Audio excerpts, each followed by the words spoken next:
चलिए, तो हम लोग संज्ञा पढ़ चुके थे और आज हम लोगों को पढ़ना है सर्वनाम। क्या पढ़ना है?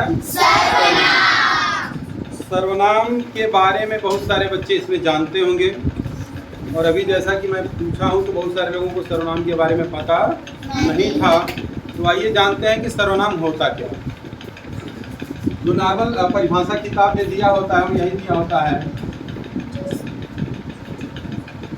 कि संज्ञा के स्थान पर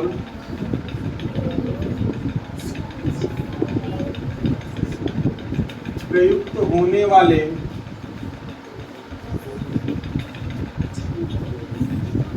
शब्दों को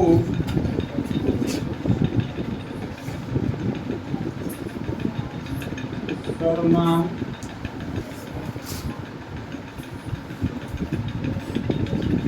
कहते हैं। ठीक है, ये इसका परिभाषा हो जाता है नॉर्मल जो किताब में दिया है कि संज्ञा के स्थान पर प्रयुक्त होने वाले शब्दों को सर्वनाम कहते हैं।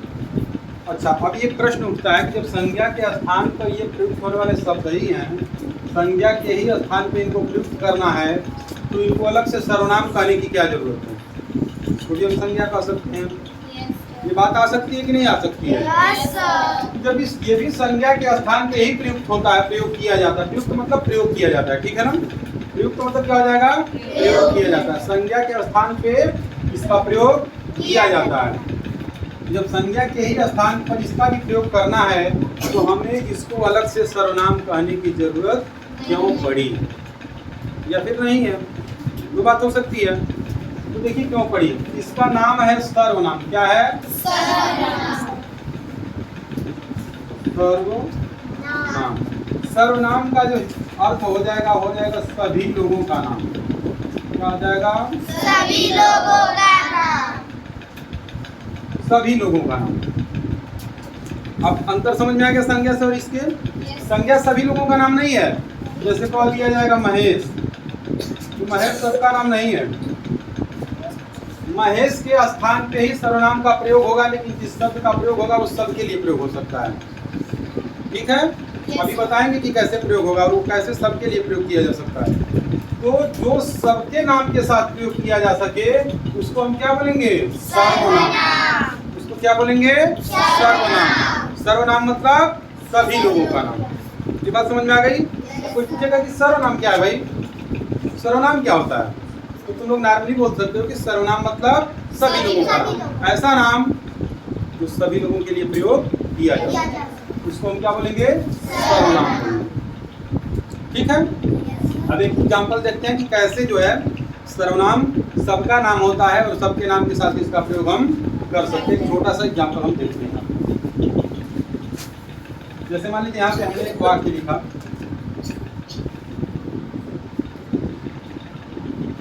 मोहन एक किसान है।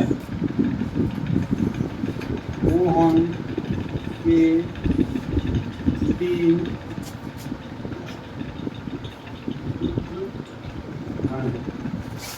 मोहन गांव में रहता है। मोहन का बड़ा पुत्र शहर में रहता है। ठीक है, मोहन के पिताजी बीमार। मान लीजिए एक सेंटेंस हो गया, वाक्य हो गया। यहाँ पे मोहन के बारे में बात हो रही है। तो ये जो मोहन है ये संज्ञा है कि नहीं है? कौन सी संज्ञा है? कौन सी संज्ञा है? मोहन संज्ञा है ना। मोहन कौन सा संज्ञा है?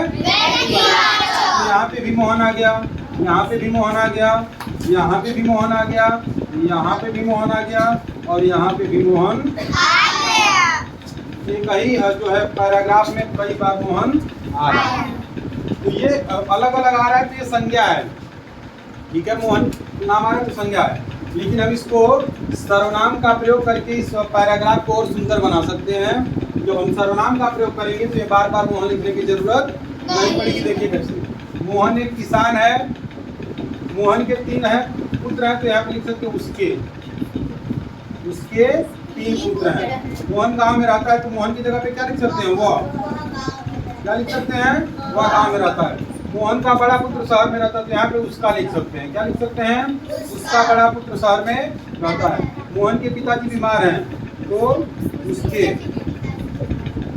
पिताजी बीमार हैं। अब देखिए इस वाक्य को हम ऐसे पढ़ेंगे कि मोहन एक किसान है, उसके, अब ये जब क्या हो गया तो ये क्या हट जाएगा, उसके 3 पुत्र हैं, या फिर इसको लिखो तो इसको ब्रैकेट लिखो, उसके 3 पुत्र हैं, वह गांव में रहता है, उसका बड़ा पुत्र शहर में रहता है, उसके पिताजी बीमार नहीं। अब बात समझ में आ रही है?